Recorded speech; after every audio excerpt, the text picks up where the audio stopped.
6 años y medio sin llamadas telefónicas, sin visitas.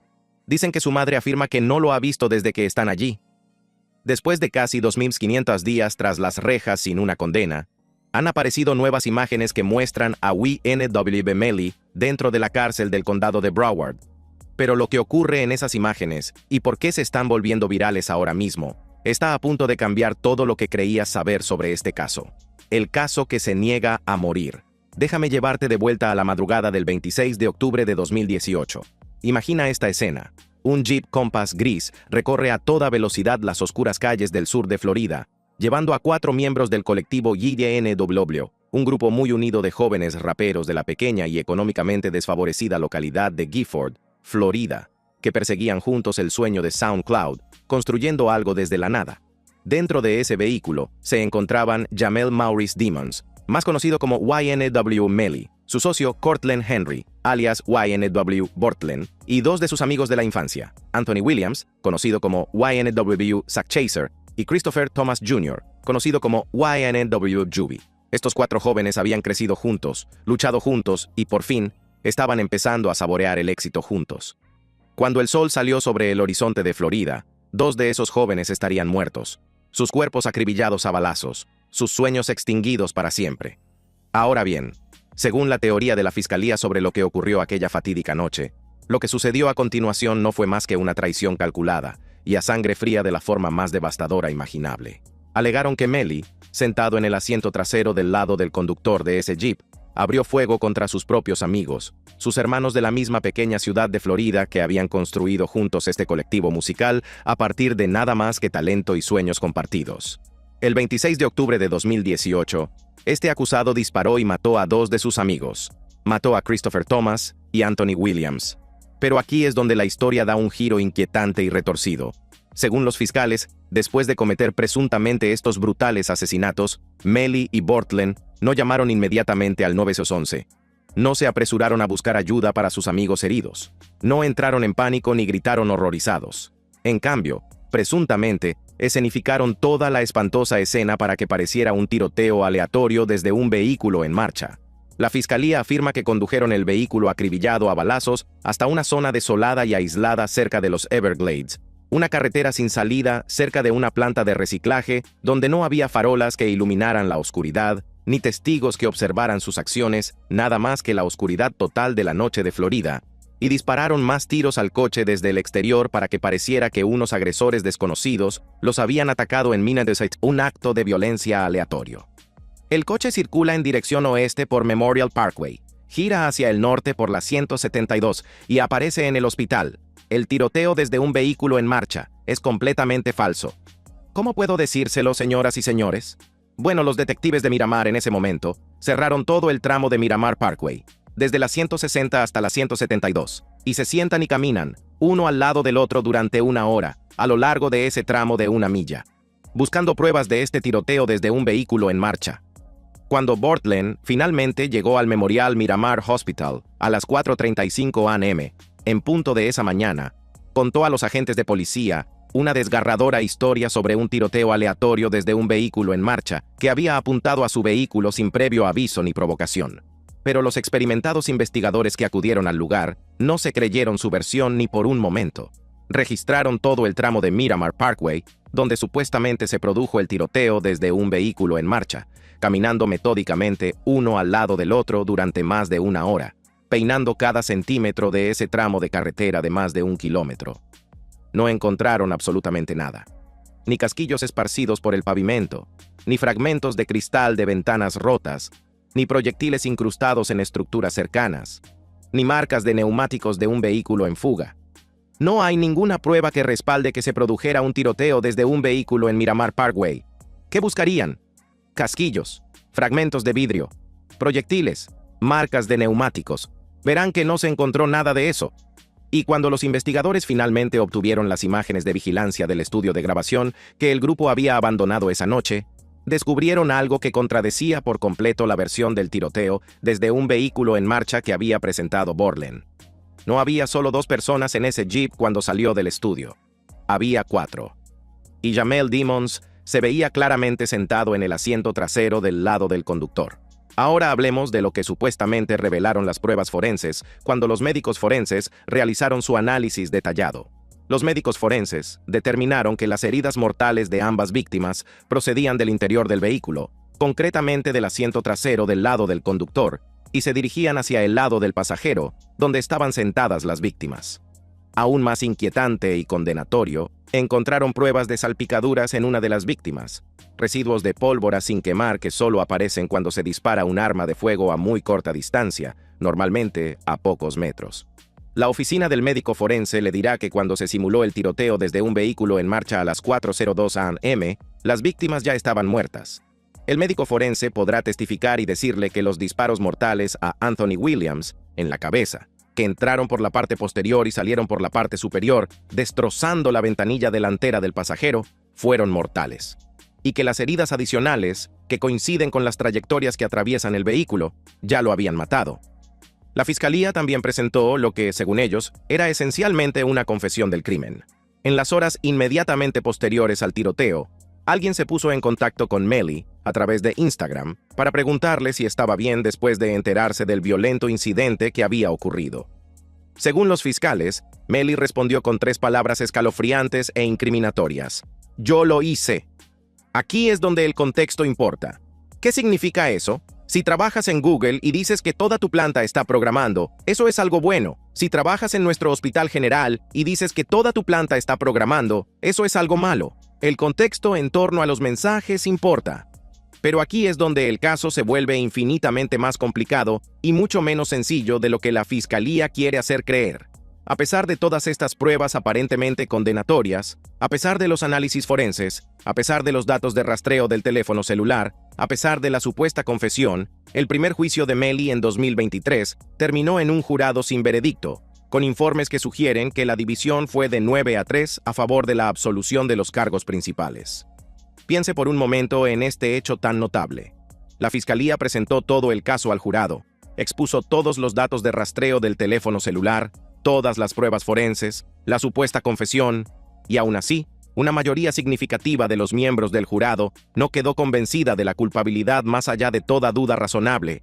Así pues, Melly sigue atrapado en un limbo legal que se ha prolongado durante años y años. Hasta ahora, lleva más de 2.400 días encarcelado, es decir, casi 7 años, sin una sola condena. Su nuevo juicio, que debía celebrarse en septiembre de 2025, se ha aplazado hasta enero de 2027 debido a las continuas apelaciones sobre la admisibilidad de las pruebas.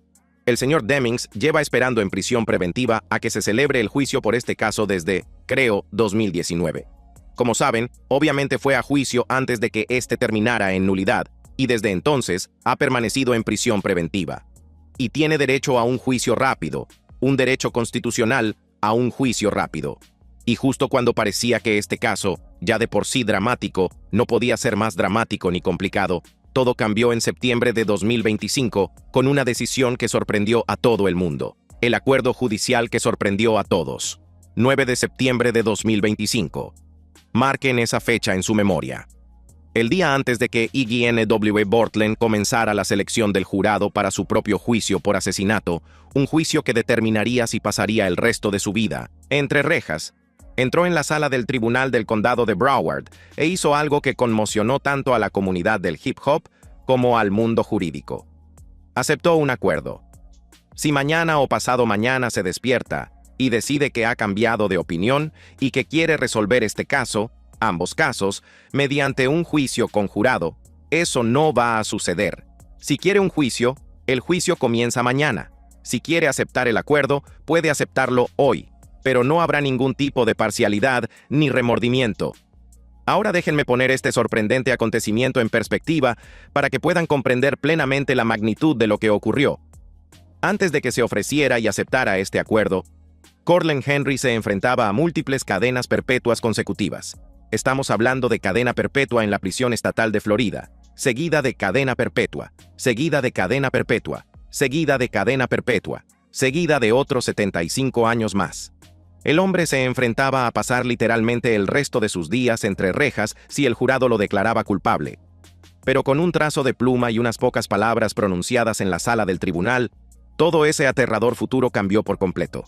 Los cargos de asesinato, ambos por asesinato en primer grado con arma de fuego, fueron retirados por completo, desestimados, desaparecieron para siempre. A cambio de renunciar a su derecho a un juicio, Bortlen se declaró inocente de 2 cargos de complicidad tras el asesinato y un cargo de manipulación de testigos. ¿Su sentencia? 10 años de prisión, seguidos de 6 años de libertad condicional supervisada, con crédito por todo el tiempo que ya había cumplido tras las rejas. Dado que ya llevaba aproximadamente 4 años y medio encerrado, podría salir en libertad en torno a 2032, muy lejos de morir en prisión. Señor Henry, no estoy muy seguro de cómo ha podido hacer esto, pero le deseo buena suerte, señor. Incluso el juez que presidía el caso parecía genuinamente sorprendido y quizás algo impresionado por el resultado de estas negociaciones. Las palabras que le dirigió directamente a Bortlen, tras aceptar la declaración de culpabilidad, lo dicen todo sobre lo inusual e inesperado que era realmente este acuerdo en particular. Pero aquí es donde las cosas se ponen realmente interesantes y realmente controvertidas en la opinión pública. Parte de este acuerdo de culpabilidad incluye algo llamado oferta. Se trata, en esencia, de una sesión de entrevista formal en la que Bortlen debe sentarse con los fiscales y proporcionarles una declaración jurada sobre lo que realmente ocurrió aquella noche de octubre de 2018. Ahora bien, la pregunta candente que se hacía absolutamente todo el mundo era dolorosamente obvia. ¿Va a delatar Bortlen a Mellie? ¿Va a prestar un testimonio que podría sellar el destino de su antiguo amigo? A través de este acuerdo de oferta, por supuesto, la fiscalía quiere que coopere, pero no hay ninguna sanción negativa para él si no lo hace. No hay ningún beneficio que vaya a recibir si proporciona cierta información, y no hay ningún perjuicio que vaya a sufrir si no coopera o si no da ninguna información adicional. Creo que, teniendo en cuenta el posible estilo de vida que lleva y, por supuesto, que nos encontramos en un entorno en el que no se delata a nadie con ciertos grupos demográficos, probablemente no dirá gran cosa. Los abogados de Bortlen han sido absolutamente enfáticos y claros sobre este punto en particular en todas sus declaraciones públicas. Han declarado públicamente que no hay ningún requisito ni expectativa de que coopere con la fiscalía contra su coacusado Mellie. La propuesta, según su equipo legal, consistirá esencialmente en responder a un par de preguntas básicas sobre su propio papel limitado en los hechos, nada más sustancial que eso. Había toda una lista de todo lo que sucedería con la declaración de culpabilidad. ¿Qué cargos se retirarían? ¿Qué se le reconocería? ¿Qué sería un proceso nulo, que es simplemente que se retira? Nada en ella decía nada sobre cooperar. Solo se trataba de que él admitiera lo que había hecho y le condenaran a 16 años, y eso sería todo. Pero no todo el mundo en la esfera pública está convencido de estas garantías. La comunidad del hip hop estalló inmediatamente en un acalorado debate y discusiones apasionadas en ambos bandos. Algunos observadores tildaron a Bortlen de soplón, incluso antes de que se sentara a la entrevista de propuesta. Otros argumentaron de forma más razonable que aceptar un acuerdo con la fiscalía para evitar pasar el resto de tu vida en prisión no te convierte automáticamente en un chivato o un traidor, especialmente si el acuerdo no exige explícitamente ningún testimonio contra tu coacusado. Hablando de juicios, I.N.W. Bortley acaba de aceptar un acuerdo de culpabilidad de 10 años y 6 años de libertad condicional. ¿Podría haber ofrecido una licencia de archivo? Sí. ¿Lleva allí 5 años? Lleva allí 4 años y medio. Y saben que lo han hecho, pero no hay muchas pruebas. Una perspectiva especialmente profunda proviene de una voz más controvertida y franca, que ve el acuerdo de culpabilidad como una clara prueba de culpabilidad y no como una simple estrategia legal para evitar riesgos. Si lo hiciste, acepta el acuerdo. Si no lo hiciste, ve a juicio. Porque el hecho de que ahora le ofrezcan esto, y se supone que va a ir a juicio muy pronto, demuestra cierta debilidad.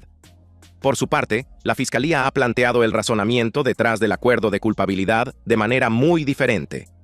Citó pruebas insuficientes para demostrar que Bortlen fue realmente el autor principal de los disparos, reconociendo públicamente que si bien podían demostrar más allá de toda duda razonable que estuvo involucrado en el encubrimiento posterior, no podían demostrar más allá de toda duda razonable que apretó el gatillo o que fue directamente responsable de la muerte de esos 2 jóvenes.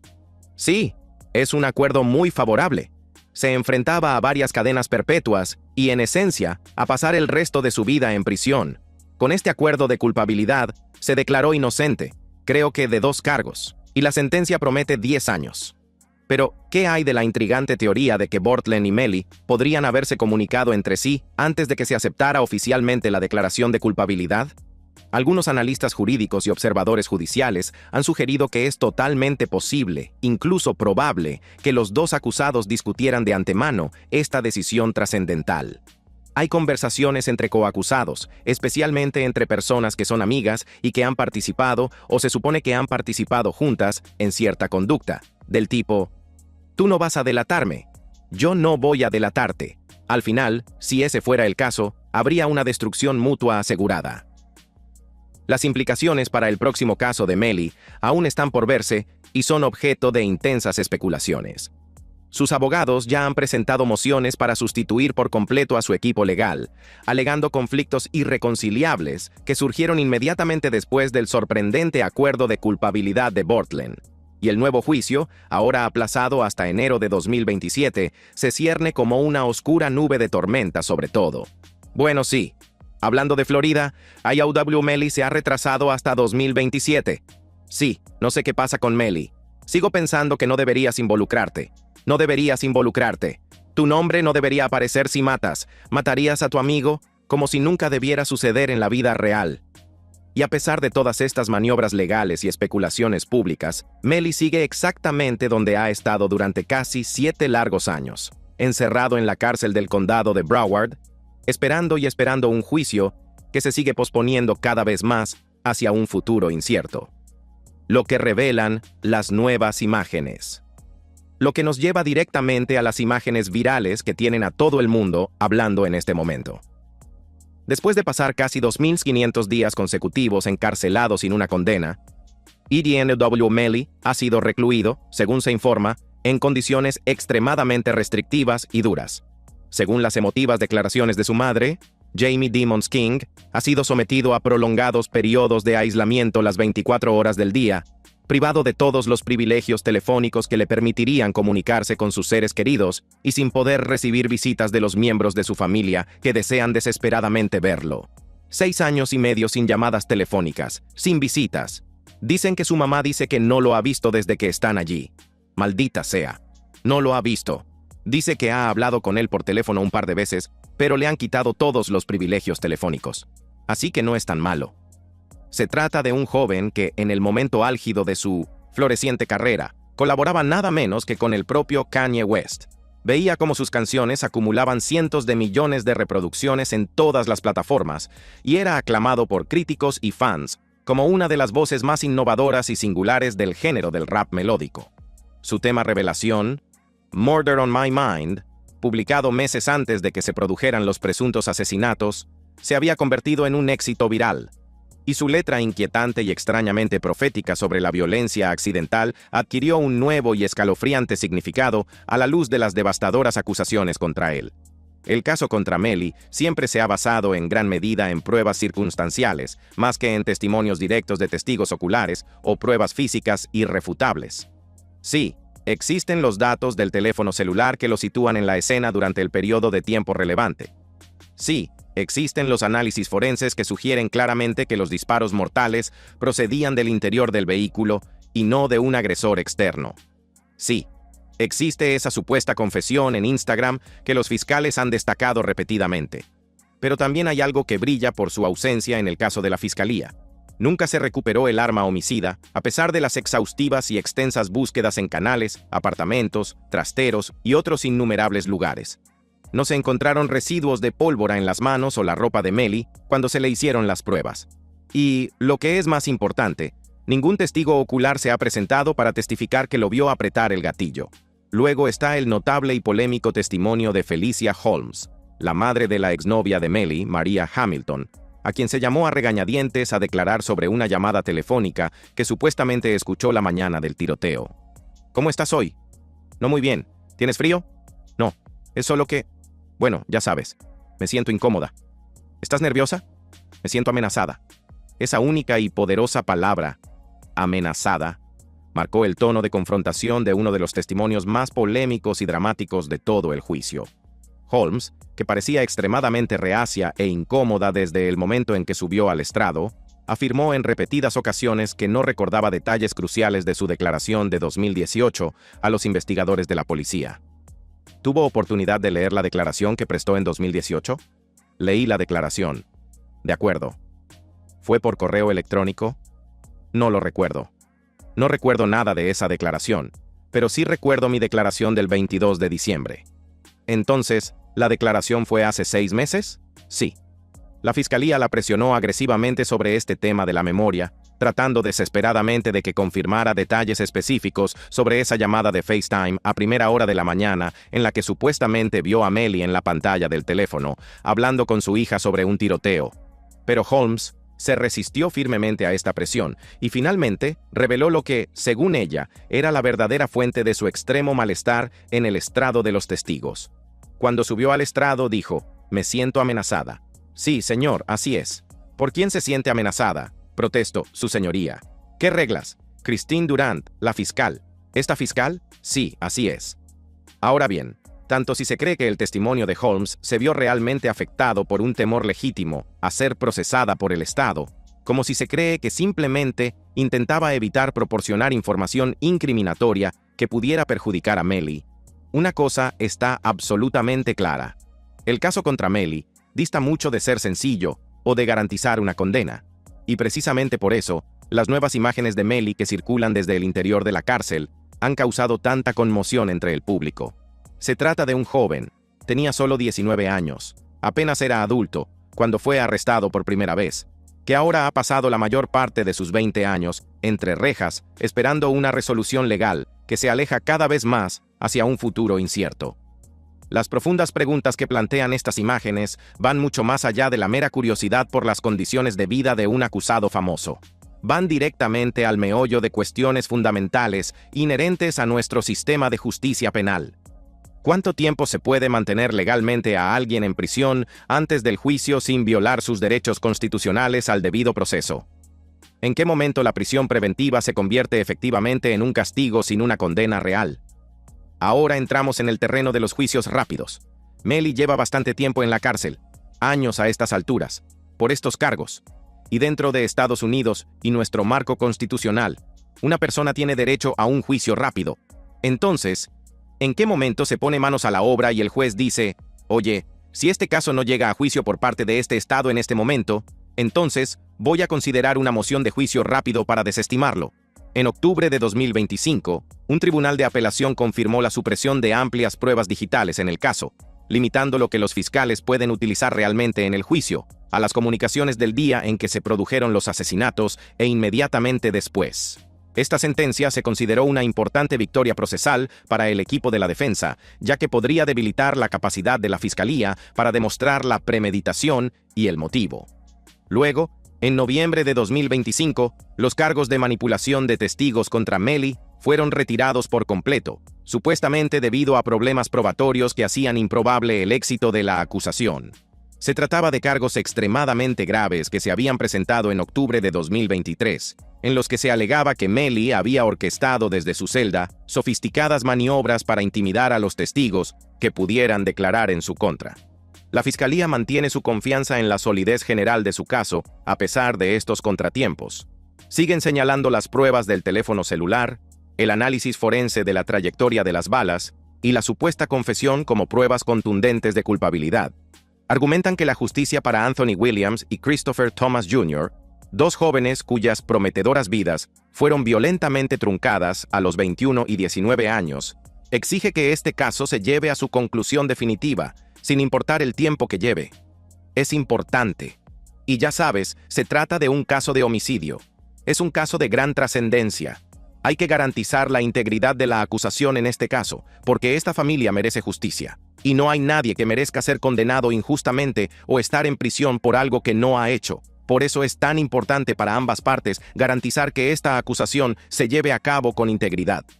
Pero la defensa ve las cosas desde una perspectiva totalmente diferente. Señalan exactamente las mismas pruebas y ven lagunas evidentes, agujeros en la narrativa de la acusación que un jurado compuesto por compañeros de Melly durante su primer juicio aparentemente consideró lo suficientemente importantes como para impedirles llegar a un veredicto unánime de culpabilidad. Creo que si lo hubieran hecho, habrían sido declarados culpables hace mucho tiempo. Nunca he visto un caso que haya tardado tanto. Muy bien. Porque Melly lo llevó a los tribunales y el jurado no llegó a un veredicto. Correcto. Y lo están juzgando de nuevo. Y así esperamos. Esperamos a enero de 2027, cuando Melly se enfrentará una vez más a un jurado compuesto por sus pares que decidirá su destino. Esperamos a ver qué surge, si es que surge algo, de la sesión de Bordelon con los fiscales. Esperamos a ver si los tribunales suprimirán más pruebas o si surgirán nuevas pruebas que refuercen el caso de una de las partes. Mientras tanto, esas imágenes de YNW Melly siguen circulando por las redes sociales. Un recordatorio crudo y aleccionador de que, detrás de todos los argumentos legales y los dramáticos procedimientos judiciales, hay un ser humano cuyo destino pende precariamente de un hilo, junto con las afligidas familias de otros 2 jóvenes que nunca volverán a casa con sus seres queridos. Haz clic en una de las tarjetas de tu pantalla para ver más videos como este.